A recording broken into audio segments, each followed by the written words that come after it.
Hi hello అందరికీ నమస్కారము. ప్రకృతి త్రిబులైట్ ఛానల్కి స్వాగతం. మరి మనందరి గురువైనటువంటి బ్రహ్మర్షి పత్రి సార్ అమ్మ స్వర్ణమాల పత్రి అమ్మ గురుమండలి హనుమాని యొక్క చైతన్యము, మరి ఇందులో సీతామాత శ్రీరామచంద్ర అందరి యొక్క చైతన్యంతో కనెక్ట్ అవుతూ మనము సీతాయనం బుక్ చదువుకుంటున్నాము. దానిలో సోమను కనుగొనటము. మరి పూర్వ జన్మలో మీనాక్షి అనసూయగా జన్మ తీసుకొని మరి ఇప్పుడు తనలో ఉన్న ఆ ప్రశ్నలన్నిటికీ సమాధానాలు, తనలో ఉన్న భయాలన్నీ వదిలించుకోవటానికి సోమ దగ్గరికి, సోమ ఉన్న కుటీరానికి వస్తుందన్నమాట మీనాక్షి. అదే అనసూయ వాళ్ళ అమ్మగారు. ఇప్పుడు సోమను కనుగొనటం. మరి కొన్ని అడుగులు మూల కూర్చున్న ఆ వృద్ధ స్త్రీ వైపు చూసిందట. అంటే ఈ జన్మలో అనసూయ చూసి ఆమెకు ప్రణామం చేసి కూర్చొని, తనకు మాటలు రావటం లేదు, తనను తాను పరిచయం చేసుకోవాలనుకుందట, కానీ ఏం చెప్పాలో తెలియలేదు. దగ్గరకు రాబిడ్డ, దాంతో నిన్ను చూడగలను. ఆమె నవ్వును సూచిస్తూ నన్ను ప్రోత్సహించింది. చెప్తుందనమాట సోమ, దగ్గరికి రామ్మా, నేను నిన్ను చూడగలనప్పుడు అని నవ్వుతూ దగ్గరికి రమ్మందట. ఆమె కళ్ళు సగం మాత్రమే తెరుచుకొని ఉండి ఇప్పుడిప్పుడే మళ్ళీ ప్రపంచంలోనికి తిరిగి వస్తుందని చెప్పగలను. నేను ఆమె దగ్గరికి వెళ్ళి ఆమె దృష్టి సరిగ్గా లేదేమో అనుకుంటూ ఎదురుగా వెళ్ళిందట. ఆమె నన్ను చూసినప్పుడు ఆ ముఖంలో ఆశ్చర్యము, ఆ కళ్ళల్లో సందిగ్ధము కదలాడి పూర్తిగా తెరుచుకొని కొన్ని నిమిషాలు అలా మౌనంగా ఆ నిశ్శబ్దం రాజ్యం ఏలిన తర్వాత, ఇది నువ్వా అని అనుకుందట. ఆమె ముఖము నిండా నవ్వు పరుచుకున్నట్లయి ఆ ఆ సంశయం అన్నది తొలగిపోయిందట సోమకు. అప్పుడు ఆమె నా ముఖమంతా తడుముతూ, నా బొగ్గలను వేళ్లతో తట్టుతూ, నా కుడి బొగ్గ కింద వైపున ఉన్న పుట్టుమజ్జ వద్దకు వచ్చి తన వేళ్లను అక్కడ ఆపి అలాగా పట్టుకుందట. తరువాత ఆమె చేతులు నా ఒత్తైన నల్లటి జుట్టు, నా భుజాలు, అంటే తన ఒళ్ళంతా తడుముతుందన్నమాట సోమ. నీ వెంట్రుకలు ఎంత అందంగా ఉన్నాయి అని, బిడ్డ నువ్వెంత ముద్దొస్తున్నావు, నేను ఎలా ఉంటానో అన్నది నేను ఎప్పుడూ ఆలోచించలేదు. సోమ అసలు సోమ అంటాను, అదే అనసూయ ఎలా ఉంటానన్నది తనకు తను ఎప్పుడూ ఆలోచించుకోలేదు. అసలు ఇంత అందంగా ఉంటానా లేదా, నా తండ్రి కళ్ళకు నేను అందంగా ఉంటాను అని నాకు తెలుసు అనసూయ అనుకుంటుందన్నమాట. చిన్నప్పటి నుంచి ఆయన నన్ను అందాల రాణి అని పిలిచేవారట పెద్ద అయ్యే వరకు. అప్పుడే వాళ్ళ అమ్మ లోనికి వచ్చి పరస్పరం పరిచయం చేసి, సోమ మా అమ్మ కొన్ని మాటలు మాట్లాడుకుంటూ ఉండగా నేను సౌకర్యవంతంగా కూర్చొని ఆమెను చూడసాగాను. సోమకు వయసు మళ్ళింది. ఆమె వెంట్రుకలు పలచబడి మరి భుజాల మీదకు జారుతూ ఉన్నాయి. ఆమె కాషాయ వస్త్రం ధరించి ఉంది. తలను కూడా సగం కప్పుకుంది. ఆమె ముఖం పల్చగా, బుగ్గలు లోతుకుపోయి కళ్ళల్లో యవ్వనపు మెరుపు చూశాను. మా అమ్మ ఆ కుటుంబం సంగతి, మా పరిస్థితి వివరిస్తుండగా వాళ్ళమ్మ అనసూయ తల్లి వాళ్ళ కుటుంబం గురించి ఈ విషయాలన్నీ కూడా సోమతో చెప్తుందట. చెప్తూ ఉంటే ఆ పేలవమైన చూపుతో ఆమె నన్ను మా అమ్మను మార్చి మార్చి చూడసాగింది. వినే కొద్దీ ఆమె నుంచి సున్నితమైన ప్రేమపూర్వక శక్తి ప్రసరించింది. ఆమె తల ఊపుతూ నవ్వుతూ కళ్ళ నుంచి వెలువరించే శ్రద్ధ నాలోనికి, అంటే సోమలోని ఒక ఎనర్జీ ఈవిడిలోకి వస్తుందన్నమాట. మా అమ్మ చెప్పే ప్రతి మాటను ఆమె శ్రద్ధగా వింటుంది. ఎప్పుడో విడిపోయిన పాత స్నేహితురాలు చెప్తున్న విషయాలు వింటున్నట్లు వింటుంది. ఇటువంటిది ఇంతకు ముందెన్నడూ నేను చూడలేదు. ఎంతో శ్రద్ధతో వింటుందట వాళ్ళ అమ్మ చెప్పిందంతా కూడా. సోమ అంటే నీకు గొప్ప ఋషి అనసూయ పేరు పెట్టారన్నమాట. మాత ఆమెను ఎంతో ప్రేమించేది. ఇది వింటే ఎంతో సంతోషించేది. ఇప్పుడు అంటుంది సోమ అంటుందన్నమాట, నీకు గొప్ప ఋషి యొక్క పేరు పెట్టారు, ఈ విషయం వింటే మాత ఎంతో హ్యాపీ ఆనందపడుతుంది అని ఈ అనసూయ వైపు చూసి చెప్తుందనమాట. అవును, అనసూయ అత్రి మహర్షి యొక్క అంకితత్వం గల భార్య అని వాళ్ళ అమ్మగారు చెప్పారట. సోమ నవ్వింది. అయోధ్యలో ఆమె ఆ విధంగా అంకితత్వం ఉన్న భార్యగా తెలిసిందా అని తల పట్టుకుంది. ఋషి అనసూయ భూమిపై నడిచిన యోగులందరిలోనూ గొప్పది. అతి తక్కువ మంది ఋషులు చేయగలిగిన తపస్సును ఆమె చేసి 3 దేవతల మెప్పును పొందింది. ఆమె తపస్సు ద్వారా ఈ భూమి మీద తరువాత తరాల కోసం రూపుదిద్దుకొని అనేక విషయాలను సృష్టించడంలో తోడ్పడింది. మరి ఆమెకు ఒకానొక తల్లికి ఉండే హృదయము, ఒకానొక జ్ఞానికి ఉండే వివేకము రెండూ ఉన్నాయి. ఆమె ప్రేమ వివేకాలను పరిపూర్ణ సమత్వముతో నిలిపి ఉండగలిగేది. అందుకే లంకలో జరగబోయేదానికి మాత సంసిద్ధమవుతున్నప్పుడు ఆమెకు తోడ్పడగలిగింది. మరి అనసూయ మరి ఆ జన్మలో ఒక అద్భుతమైన జ్ఞానాన్ని ఇవ్వడానికి, ఒక జ్ఞానికి ఉండే లక్షణాలు, ఒక భూమి మీద ఎన్నో తరాల వరకు మరి ఈ అనేక విషయాలను సృష్టించడంలో ఈ అనసూయమాత ఆ కాలంలో తోడ్పడింది. అంత అద్భుతమైన జ్ఞానం ఉంది కాబట్టే మరి సీతామాతకు కూడా ఆవిడ తోడ్పడింది. ఆవిడని ఆవిడ్ని కాపాడడం గురించి చక్కగా తోడ్పడింది సీతామాత కూడానా. మరి లంక మాట చెప్పగానే నా హృదయంలో బాధ చెలరేగి, నేను నా ఉద్వేగాలు మళ్ళీ లంక అన్న మాట పెట్టగానే అనసూయకి మళ్ళీ ఏదో ఒక ఆలోచనలు వస్తూ ఉన్నాయట. మరి మా కుమార్తె దగ్గర అత్యంత సున్నితమైన విషయము లేవనెత్తారు. ఆమె మహారాణిని అపహరించటం అన్న విషయాన్ని ఒప్పుకోవటం లేదు, నిరాకరిస్తుంది అని వాళ్ళ అమ్మగారు సోమతో చెప్తున్నారట. మహారాణిని అపహరించడం అన్న విషయాన్ని ఒప్పుకోవటం లేదు, ఈవిడ నిరాకరిస్తుందని. మరి అంతకుముందు సోమ మా అమ్మతో మాట్లాడుతూ ఉంది, కానీ ఇప్పుడు నా వైపు తిరిగి నన్ను పరిశోధిస్తున్నట్లుగా చూడసాగింది. కొన్ని నిమిషాల పాటు ఆమె ఏమీ మాట్లాడలేదు. తరువాత నేను అర్థం చేసుకోగలను. ఆమె ఆ విధంగా భావించటం ఆమెకు పూర్తిగా సహజమైనదే. బహుశా ఆమె నిజమైన కథ విని ఉండకపోవచ్చు అని నా వైపు తిరిగి, అపహరణ సంభవించి ఉండకపోవచ్చేమోనని నువ్వు ఎందుకు అనుకుంటున్నావు, నాకు చెప్పు అని అడిగిందంట అనసూయను ఈ సోమ. అసలు అపహరణము జరిగి ఉండకపోవచ్చేమో అని నువ్వు ఎందుకు అనుకుంటున్నావు, అసలు నీకేంటి డౌట్ ఏంటి అడుగు అని అడుగుతుందనమాట. నేను మాటల కోసము తడుముకున్నాను, కానీ సమాధానం చెప్పలేకపోయాను. చెప్పు, పర్వాలేదు, నీకేమనిపిస్తుందో అది నాకు చెప్పు అని అడుగుతుందట సోమ. ఈ భావాలు నాలో ఎందుకు ఉన్నాయో నాకే తెలియదు అని తనలో తను అనుకుంటుందన్నమాట. కానీ నాకు అంతరంతరాల్లో నాకు తెలుసునని ఆమె ఇచ్చ. అనుమతి లేకుండా ఏదైనా సంభవించటం అసాధ్యమని నాకు తెలుసు. ఆమె నిస్సహాయరాలు కాదు. తనను తాను రక్షించుకోగలిగిన వనరులు అన్నీ ఉన్నాయి. నాకు ఈ విధంగానే అనిపిస్తుంది. బాల్యం నుంచి కూడా అలాగే అనిపించేది అని చెప్తుందనమాట అనసూయ. ఆవిడేంకి అన్నీ తెలుసు, తను రక్షించుకోగల సీతామాత, తను రక్షించుకోగలదు, అలాంటివన్నీ ఉన్నాయి, ఆవిడకి అన్నీ తెలుసు అని నాకు అనిపిస్తుంది అని. నువ్వు చెప్పింది సంపూర్ణంగా సత్యం బిడ్డ, ఆమె చిరునవ్వుతో బదులిచ్చింది. మాత ఇచ్చ ప్రకారమే రావణుడు ఆమెను అపహరించాడు. తమలో ఎవరో ఒకరు ఆ రాక్షస రాజ్యంలోకి ప్రవేశించవలసి ఉందని ఆమెకు తెలుసు. కనుకనే తనే ఆ బాధ్యతను స్వీకరించి ఆ విధంగా ప్రవేశించింది. ఇప్పుడు సోమ చెప్తుందనమాట, నువ్వు చెప్పింది కరెక్ట్ అని, నువ్వు చెప్పింది సత్యం బిడ్డ అని ఒప్పుకొని చిరునవ్వుతో చెప్పిందట సోమ. మరి సీతామాత ఇష్ట ప్రకారమే రావణుడి రాజ్యంలోకి ఎవరో ఒకరు ప్రవేశించాలి, అందుకే తను తానే అక్కడ ప్రవేశించేలా చేసుకుంది, ఆవిడ ఇష్ట ప్రకారమే జరిగింది ఇదంతా కూడాను అని చెప్తుందట. అయితే ఈ కథ ఇంకా చాలా ఉంది, ఎంతో చెప్పాలి.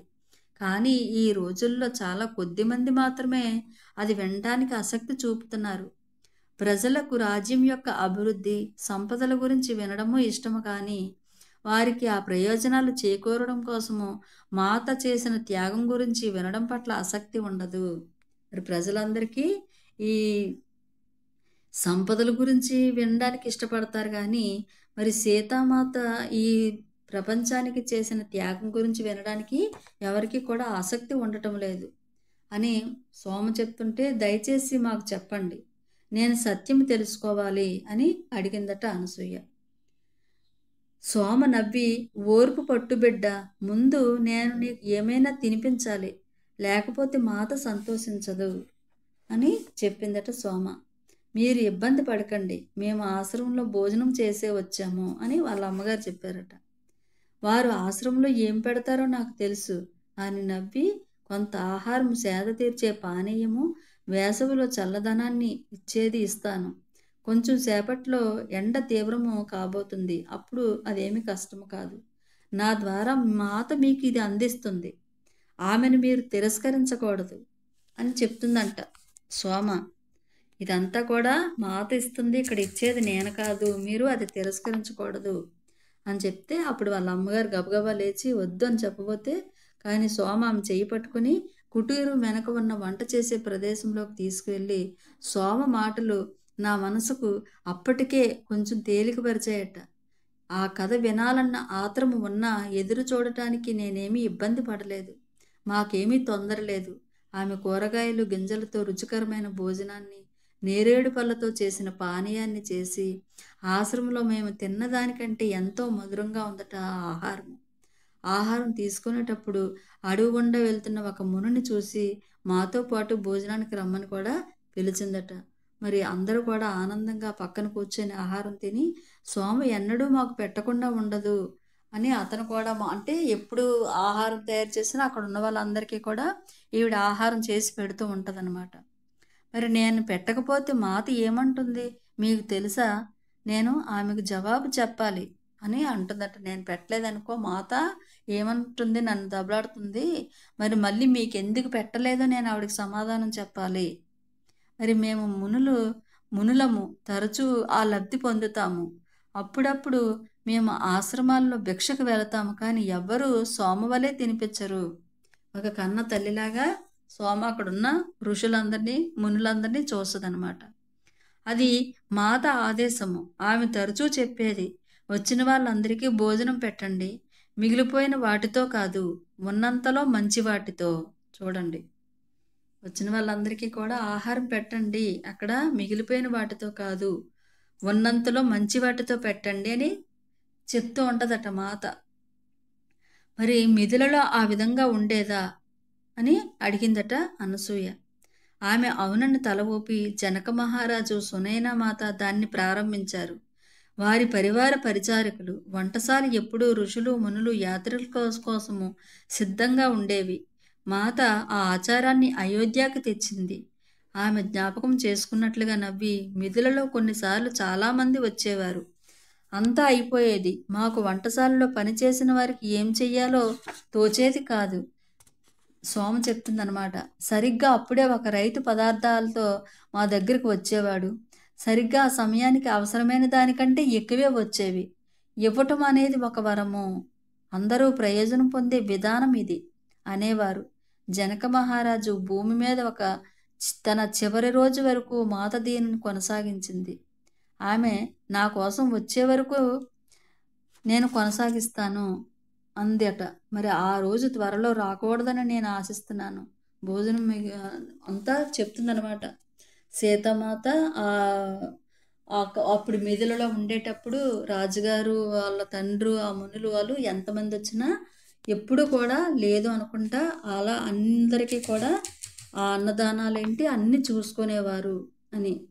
మరి ఇప్పుడు భోజనం అంతా చేశారు, ఇప్పుడు సిద్ధంగా ఉన్నారు అనమాట వీళ్ళందరూ కూడా. ఇప్పుడు సోమ, మరి అనసూయ, వాళ్ళమ్మ, అక్కడున్న ఋషులందరూ కూడాను. మరి ఆమె నన్ను ఇక్కడ ఎందుకు ఉంచిందని ఆశ్చర్యపోతూ ఉంటాను. బహుశా మాకు ఆహారం అందించటానికి, నీ కథలు తెలియచేయటానికి అని నవ్వుతూ కృతజ్ఞతలు తెలిపి అక్కడున్న ఆ ఋషి సెలవు తీసుకున్నారట. మా అందరికీ కూడా మీరు ఆహారం పెట్టడానికి, ఆ కథలన్నీ మాకు చెప్పడానికి మిమ్మల్ని ఇక్కడ సీతామాత ఉంచింది అని చెప్పి అతను వెళ్ళిపోయారంట చెప్పి. మరి సోమ మౌనంగా అలా ఉండిపోయి ఆమె మనసు ఇంకా గతంలోనే ఉన్నట్లుంది. కొన్ని నిమిషాల తర్వాత ఆమె మళ్ళీ కథ చెప్పటం ఆరంభించింది. చాలా కాలం పాటు ఏర్పడిన దుర్భిక్షములో రాజ్యంలోని చాలామంది ఇబ్బందులకు గురి అయ్యారు. అది జనక మహారాజుకు ఎంతో కష్టం కలిగించింది. అప్పుడు ఆయన ఆహారం కోసం వచ్చేవారికి ఎవరికైనా తన వంటశాలను తెరిచి ఉంచారు. ఒకరోజు ఒకానొక కొత్త పరిచారికలకు సరిపడినంత మాత్రమే ఆహారం ఉండటము చూసి ఒక దంపతులను తిప్పి పంపింది. అక్కడ మిథులలోనే ఒకరోజు రాజుగారు అందరినీ వంట చేసుకునేటప్పుడు ఒక కొత్త పరిచారిక అక్కడ ఉన్న వాళ్ళకి సరిపడినంతగానే వంట చేసి సరిపోలేనప్పుడు వాళ్ళని ఒక దంపతుల్ని తిరిగి పంపించి వేసిందట. అప్పుడు ఆ పరిచారికను రాజుగారు కబురు పెట్టి పిలిపించి ఆమె వారిని తిప్పి పంపడానికి గల కారణం వివరించింది. అప్పుడు జనక మహారాజు కోపం తెచ్చుకోకపోగా ఆ తరువాత ఎవరికైనా ఆహారము తక్కువ అవుతుందనుకుంటే నేను సునైనా మాత భోజనం చెయ్యము. ఎవరిని తిప్పి పంపవద్దు అని ఆ దంపతులను వెతికించి వారికి ఆహారం అందించారు. చూడండి. ఎవరికైనా ఆహారం తక్కువ అవుతుంది అని మీకు అనుమానం వచ్చేటప్పుడు నేను మాత కూడా సునైనా మాత భోజనం చెయ్యము అని అక్కడ ఉన్న అప్పుడు పంపించేసిన ఆ వృద్ధ దంపతులిద్దరిని వెతికి వాళ్ళకి ఆహారం పెట్టి పంపించారట. మరి ఈ సంఘటన నేను రాజప్రసాదానికి వెళ్ళడానికి ముందే సీతామాత జన్మించక ముందే కూడా జరిగిందట ఈ విషయము అని ఈ సంగతంతా ఒక పరిచారిక అప్పుడు సోమకు చెప్పిదట.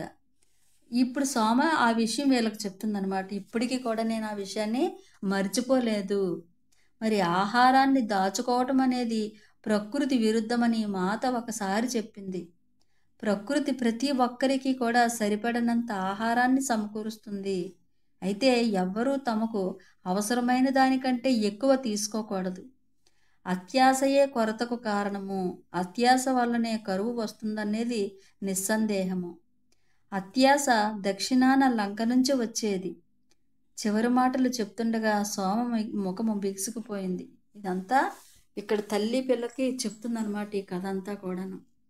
మరి ఆహారాన్ని మనము ఎవరైనా వచ్చేటప్పుడు ఇది మళ్ళీ మా ఇంట్లో వాళ్ళు తింటారులే అని ఇప్పుడు ఉన్న వాళ్ళకి పెట్టడం అనేసి అది దాచుకోవడం అనేది అది కరెక్ట్ కాదు.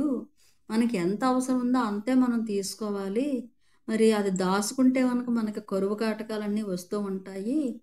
మరి ఇవంతా కూడా సీతామాత చెప్పిందంతా కూడా వీళ్ళకి చెప్పి తర్వాత ఒక విషయం చివరి మాటలు అలా చెప్తూ ఉంటే ప్రపంచంలోని ఒక భాగం మిగిలిన అందరినీ ప్రభావితం చేస్తే ఏం జరుగుతుంది?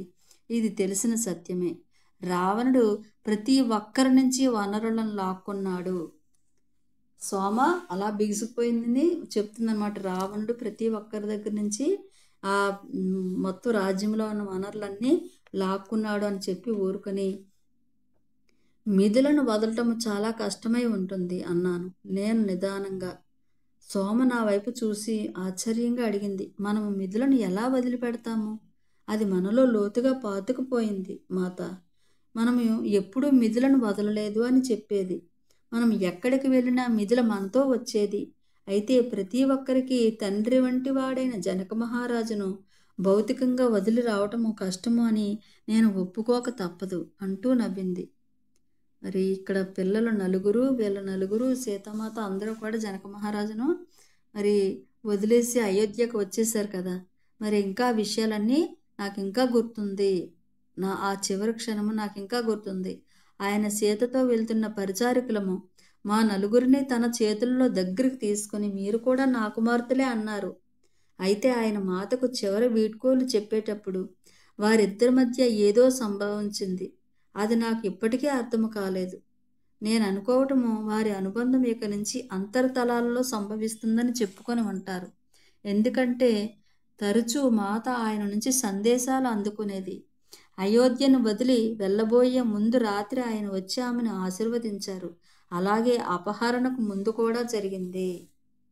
అంటే ఎప్పుడైతే మిథిల నుంచి అయోధ్యకి రాముడితో పాటు వెళ్తుందో అప్పుడు వాళ్ళిద్దరూ ఒక ఇన్నర్ నుంచి మాట్లాడుకునేవారట. ఆ జనక మహారాజు సీతామాత ఇప్పుడు అంటే భౌతికంగా కాదు అంతర్తలాల నుంచే మనం మాట్లాడుకుందాము ఇకపై నుంచి అని చెప్పుకున్నారు. మరి అయోధ్య నుంచి కూడా అరణ్యానికి వెళ్ళేటప్పుడు కూడా అప్పుడు తండ్రి గారితో చెప్పి అప్పుడు వెళ్ళేది. మరి ఇప్పుడు రావణుడు అపహరించినప్పుడు కూడా అలాగే జరిగి ఉంటుంది. వాళ్ళిద్దరూ కూడా ఆ ఇన్నర్ నుంచే మాట్లాడుకొని ఉంటారు అని చెప్తుందనమాట. మరి మేము మిథులను వదలబోయేటప్పుడు సునైనా మాత ఎక్కువ నిస్పృహకు గురయ్యారు. ఆమె తన ఇద్దరి కుమార్తెలకు దూరం అవుతుందని, ఆమె వారికి తనకు వివాహమే మిథులకు వచ్చేటప్పుడు తన తల్లి ఇచ్చిన ఆభరణాలు ఒకటి ఊర్మిళకు, ఒకటి సీతామాతకు ఇచ్చింది. అది మాతను ఎంతో కదిలించింది. దానిని ఆమె వనవాసానికి వెళ్ళేటప్పుడు కూడా ధరించింది. అది ఆమెకు ఎంతో విలువైనది. తరువాత దానిని అదొక పెద్ద కథ ఇంకొక రోజు చెప్దాము. అంటే ఇప్పుడు రావణాసురుడు తీసుకువెళ్ళేటప్పుడు కూడా, అది బయటికి అరణ్యాలకి వెళ్ళేటప్పుడు కూడా సీతామాత తన తల్లి ఏదైతే వస్తువు ఇచ్చిందో అది పెట్టుకొని వెళ్ళిందట. మరి అది చాలా మళ్ళీ ఒక పెద్ద కథ, నేను ఇంకొక రోజు చెప్తాను అని సోమ ఆకాశం వైపు చూసి సూర్యుడు నడినెత్తిన వచ్చాడు. సూర్యదేవ, నువ్వు ఖచ్చితంగా నీ ఉష్ణాన్ని వ్యాపింప చేస్తున్నావు, రండి అని, చాలా వేడిగా ఉంది, లోనికి వెళ్దామని. అక్కడికి మరి మనల్ని ఇక్కడికి వచ్చే జంతువులు ఇబ్బంది పెట్టవు, అవి మాత జ్ఞాపకాల కోసము, నేను వాటి కోసం ఉంచిన ఆహారం కోసం వస్తాయి, ఆమె వాటికి కూడా చెందినదే. మరి ఇక్కడ అన్ని జంతువులకి అన్నిటికి కూడా ఆహారం పెట్టేది కదా, మరి అదే పనులు ఇక్కడ సోమ చేస్తుంది కాబట్టి అవన్నీ ఇక్కడికి వస్తాయి, అవేమి మనల్ని ఇబ్బంది పెట్టవని వీళ్ళకి చెప్తుందన్నమాట. మేము సోమను అనుసరిస్తూ వెళ్ళగా ఆమె మాట్లాడటం కొనసాగించింది. మేము అయోధ్య చేరకముందు మహారాణి కౌసల్య మిదుల నుంచి చేతి పనుల వారిని పిలిచి మాత గదులను అలంకరింపచేసేది. దాని వలన ఇవి కూడా మిదులలాగానే ఉంటాయని, ఆ విధంగానే అలంకరింపచేసి మమ్మల్ని ఆశ్చర్యపరిచింది. అంతేకాదు, ఆమె కొందరు వంట వాళ్ళను మిదులకు పంపి మా ప్రత్యేక ఆహార పదార్థాలను తయారు చేయటం నేర్పించింది. ఆమె మాతను వీలైనంతగా స్వంత ఇంటిలో పూర్వంలాగానే ఉన్నట్లుగా ఉంచటానికి ఎంతో ప్రయత్నించేది. అది మాతను ఎంతో కదిలించింది. ఇక్కడ అయోధ్యకు వచ్చినప్పుడు కూడా ఇక్కడ తన అమ్మగారింట్లో ఎలా అయితే ఉండేదో సీతామాత, నువ్వు అలాగే ఉండు అని చెప్తూ ఉండేదట వాళ్ళ అత్తగారు అనమాట, కౌసల్యమాత. మరి ఆ విషయం కూడా సీతామాత హృదయాన్ని కదిలించేదట. మాతను చూడకముందే తాను ఆమెను ప్రేమించటం మొదలు పెట్టానని చెప్పిందట. ఆమె కొంచెం ఆగి తిరిగి కొనసాగిస్తూ, మాత ఎంతో సౌందర్యవతి, కానీ ఎన్నడూ దాన్ని పట్టించుకునేది కాదు. బాహ్య ప్రపంచంలోని ప్రతీదీ ఏదో ఒకరోజు నశించి అదృశ్యమయ్యేదే కనుక మనం దాని గురించి ఎక్కువ పట్టించుకోవాల్సిన అవసరం లేదు అని చెప్తూ ఉండేదట. బాహ్య ప్రపంచంలోని ఏది కూడా ఇప్పుడు కూడా అది ఉండదు, అది అదృశ్యం అయిపోయేదే. అందమే కాదు, ఏదైనా సరే అది శాశ్వతం కాదు, తాత్కాలికమే. కాబట్టి దాని గురించి మనం పట్టించుకోవాల్సిన అవసరం లేదు అని చెప్తూ ఉండేదట మాత. సోమ నవ్వి ఊరుకునేదట. ఆమె చెప్పింది సరైనదే. ఇప్పుడు నేను మోస్తున్న ఈ వృద్ధ శరీరాన్ని చూడండి. మేము లోపలికి వెళ్ళాక ఆమె తాను కూర్చునే మూలలోనే మళ్ళీ కూర్చుంది. నేను ఆమె కుటీరాన్ని మొట్టమొదటిసారి చూస్తుందట అనసూయ ఆ లోపలికి వెళ్ళి. నేను ముందు వచ్చినప్పుడు నాకేమీ కనబడలేదు, సోమను మాత్రమే ఫస్ట్ చూశాను. కానీ కుటీరంలో ఒక మూలని సోమ కూర్చున్న చోట గడ్డితో ఒక పరుపు వేయబడి దానిపై దుప్పటి పరిచి, మరొక మూల సోమ పూజ చేసుకునే ప్రాంతంలో ఒక స్త్రీ విగ్రహము మహారాణి సీతలాగే కనిపిస్తుంది. పూలతో అలంకరించబడి రకరకాల పువ్వులు, అడవి నుంచి సేకరించి తెచ్చిన ఆకులు, రాళ్ళ వంటి వాటితో పూజ చేసే చోటు అందంగా అలంకరించబడి అక్కడ సీతామాత విగ్రహం ఉందన్నమాట ఒక పక్కగా. మా అమ్మ మేము ఎక్కడ కూర్చోవాలో అని గది చుట్టూ చూస్తూ ఉండగాన సోమ రెండు దిల్లు ఇచ్చి ఆమె దగ్గరగా ఉంచి ఒక నేత బట్ట నేలంతా పరిచి పూజాస్థలం పక్కన అనేక నేత దిండ్లు అతిథుల కోసం ఉన్నట్లుగా ఉన్నాయి, మీరు అలసిపోయి ఉంటారు అని చెప్పగానే, ఈ ఆహారం తయారు చేయడానికి తినడానికి సమయం పట్టడం వల్ల మేము అలసట కలిగించానేమో అని మా అమ్మ త్వరలోనే తిరిగి వెళ్తాము, మీరు విశ్రాంతి తీసుకోండి అని సోమకు చెప్పిందంట. నాకు విశ్రాంతి అవసరం లేదు అని సోమ చెప్పి అలా ఉండిపోయింది. నీకు ఉన్న ప్రశ్నలకు నేను సమాధానం చెప్తానురా, నా పక్కన కూర్చో. ఆమె కొంచెం సేపు కళ్ళు మూసుకొని మౌనంగా ఉండిపోయిందట. అనసూయని, నీకు ఉన్నాయి కదా డౌట్లు, కొన్ని ప్రశ్నలకి సమాధానం నేను చెప్తానురా అని తర్వాత కళ్ళు మూసుకొని మాట్లాడటం మొదలుపెట్టిందట సోమ. ఆమె స్వరం మారిపోయి ఆమె ద్వారా ఎవరో మాట్లాడుతున్నట్టుగా అనిపించిందంట అనసూయకు. మరి మాత శ్రీరాముడు అడవికి వెళ్ళినప్పుడు వారు వెళ్ళడానికి చాలా బలమైన కారణం ఉందని నాకు తెలుసు. అది దశరథ మహారాజు కైకేయికి ఇచ్చిన మాట నిలబెట్టడం మాత్రమే కాదు, లేదా ఆమె అసూయో సేవకురాలి చెడ్డతనమో కూడా కాదు. అవి బాహ్య కారణాలు. మరి వాళ్ళు అరణ్యానికి వెళ్ళేటప్పుడు కైకేయి బయటికి పంపించడం ఇవంతా కాదు, ఆవిడ చెడ్డతనమో కాదు, ఇదంతా కూడా బాహ్య కారణాలు, వారు వెళ్ళడానికి దారితీసిన బయటి పరిస్థితులవి. ఆ విధంగా కానట్లయితే మరో విధంగా పరిస్థితులు కనబడేవి. మరి ఆ సంఘటనల నమూనా మరొక తరములో చాలా కాలం క్రితమే రూపుదిద్దుకుంది. దాని గురించి తర్వాత చెప్పుకుందాము. ఆ సంఘటనలు వారు అయోధ్య నగరాన్ని వీడటానికి కావలసిన పరిపూర్ణ చిత్రాన్ని రూపొందించాయి. దానివల్ల వారు తాము జన్మించిన లక్ష్యాన్ని పూర్తి చేసుకోగలరు. ఇదంతా చెప్తుందనమాట సోమ అనసూయకు. ఇదంతా కూడా బయట బాహ్యంగా మనం ఏదో అనుకుంటున్నాం, అదేమి కాదు. ఇక్కడ వేరే ఉంది. అయోధ్య నగరాన్ని వీడటానికి పరిపూర్ణ చిత్రాన్ని ఇదంతా కూడా ముందుగానే వాళ్ళు డిజైన్ ఇదంతా కూడాను అని చెప్తుందనమాట. సోమ కళ్ళు తెరిచి వాళ్ళ వైపు చూసి బహుశా తాను చెప్పేది మేము అర్థం చేసుకుంటున్నామో లేదో అని చూస్తుందట.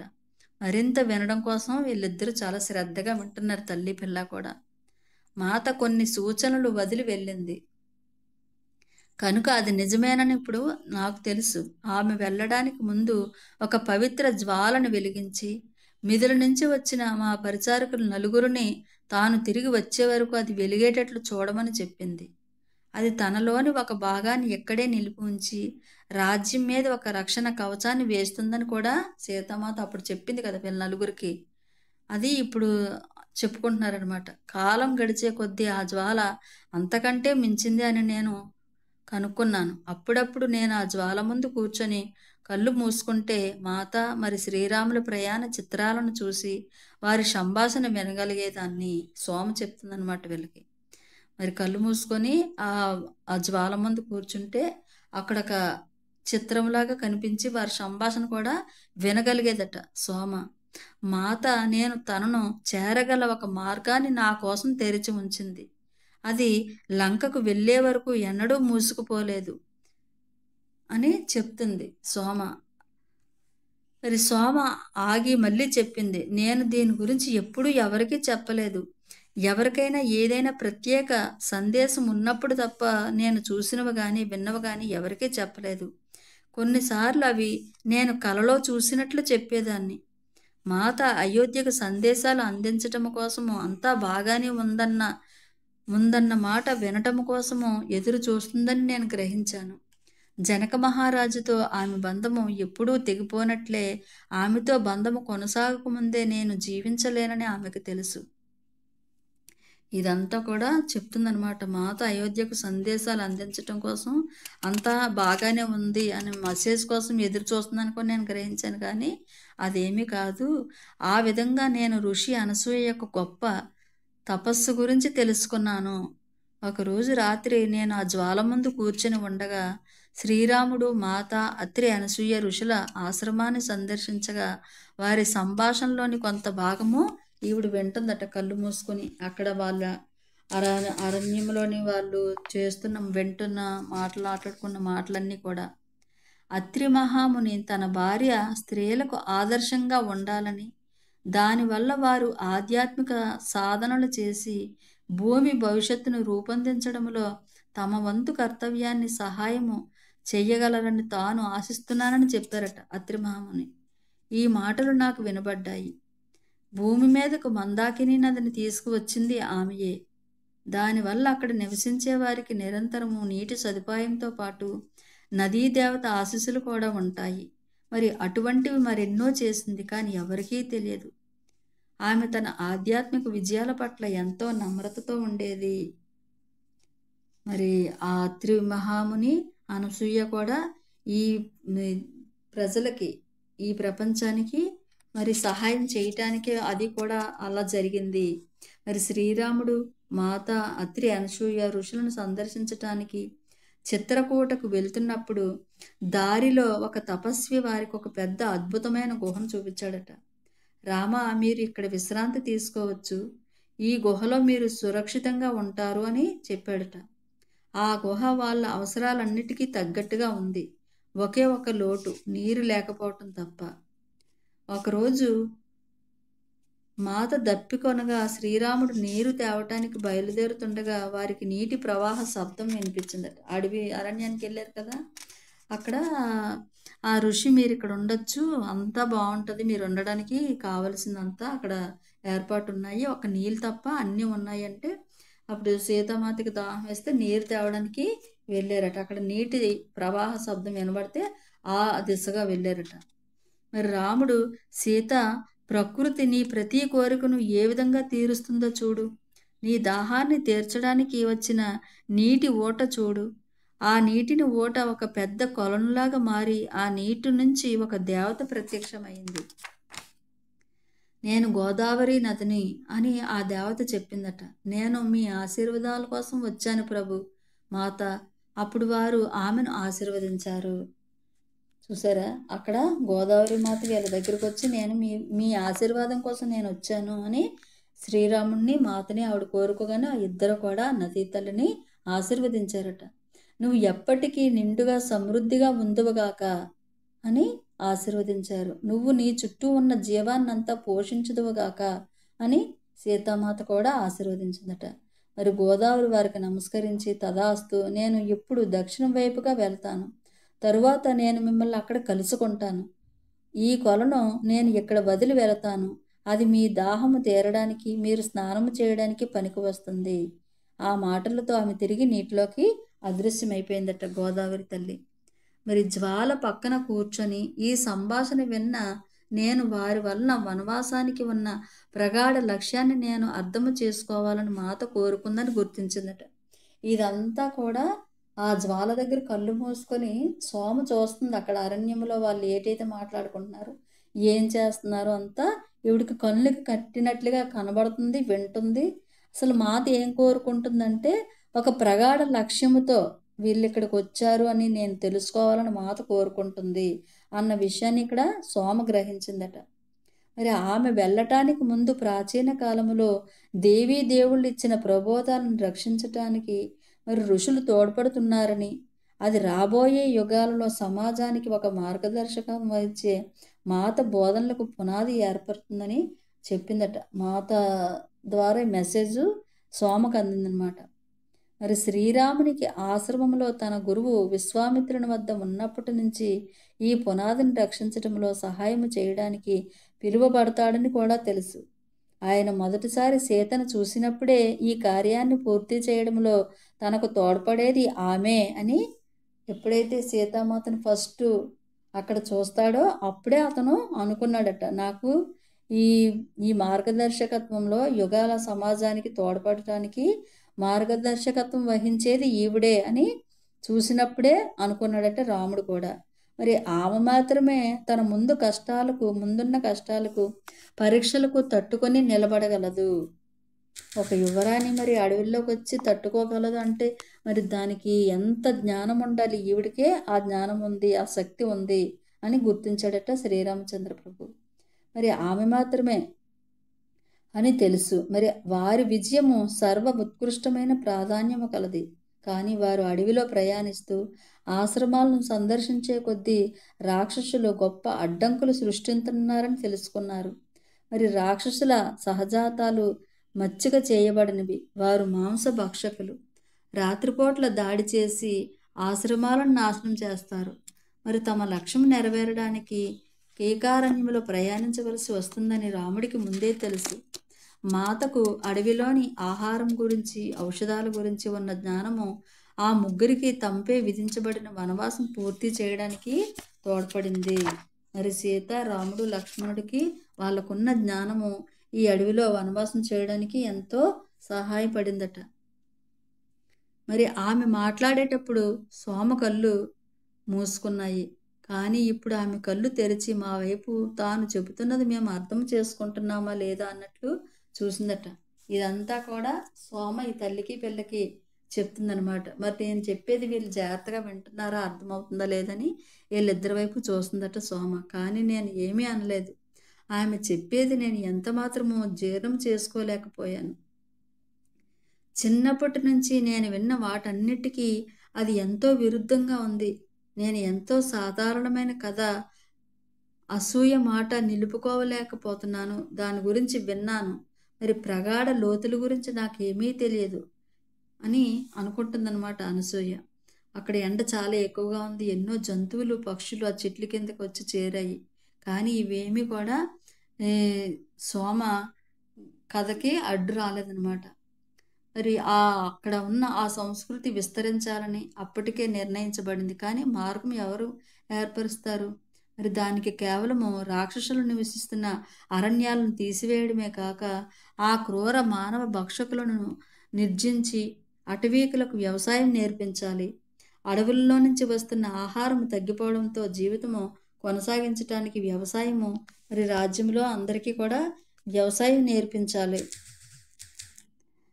మరి ఇది తప్పనిసరి. మరి మాత వారికి విత్తనాల గురించి, మరి వివిధ ఆహారాల గురించి బోధించేది. మరి దానివల్ల వారు మానవ మాంసానికి బదులుగా వృక్షాల నుంచి వచ్చే ఆహారంపై ఆధారపడి జీవించగలరు.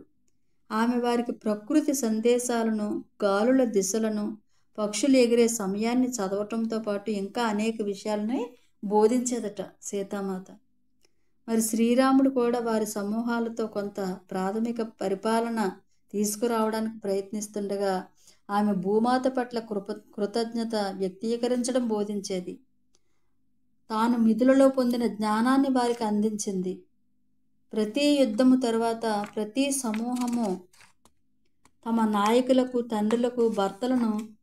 తండ్రులను భర్తలను కోల్పోయేది. మాత వారికి ఆహారం తీసుకువచ్చి, అంటే ఇక్కడ రాజ్యంలో ఎంతోమంది పేదవాళ్ళు, భర్తలను పోగొట్టుకునే వాళ్ళు, ఎన్నో బాధల్లో ఉన్న వాళ్ళందరికీ కూడా మాత ఆహారం తీసుకొచ్చి అందించేదట.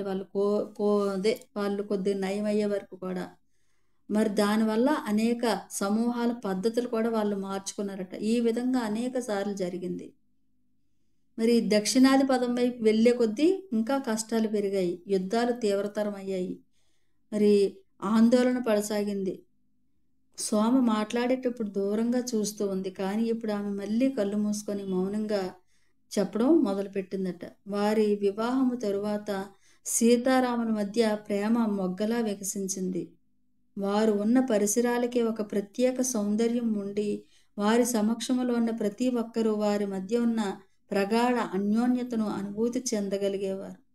అది అందరినీ చుట్టుముట్టి, పరివార కృత్యాలలోని వాళ్ళము, నగరంలోని వాళ్ళందరూ కూడా ఈ ప్రేమ వలయంలో భాగంగా ఉండేవాళ్ళము.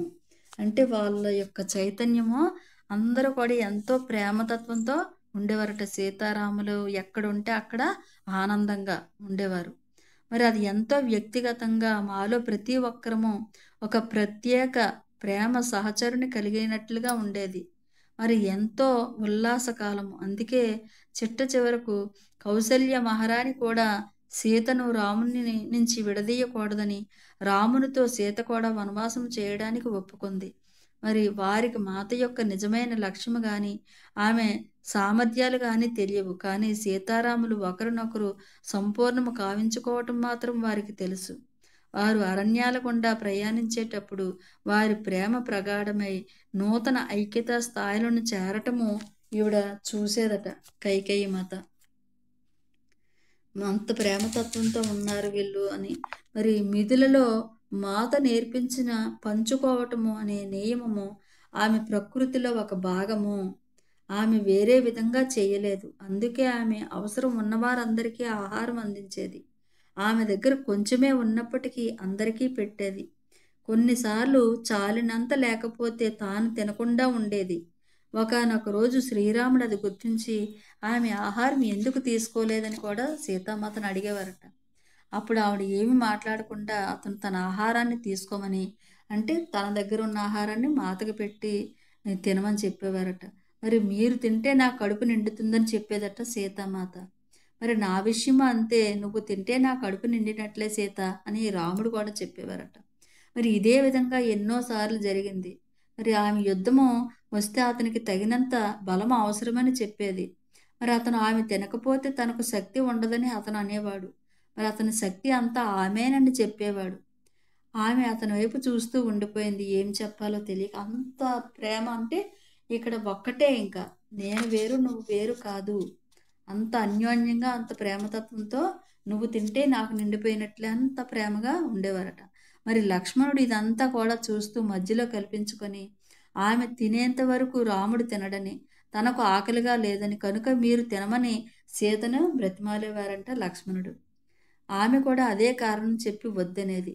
మరి యుద్ధమే వస్తే లక్ష్మణుడికి కూడా శక్తి కావాలి అందట. మరి చివరకు శ్రీరాముడు దానిలో సగం తింటావా అని అడుగగా పరిస్థితిని గమనించి సీత ఒప్పుకుంది.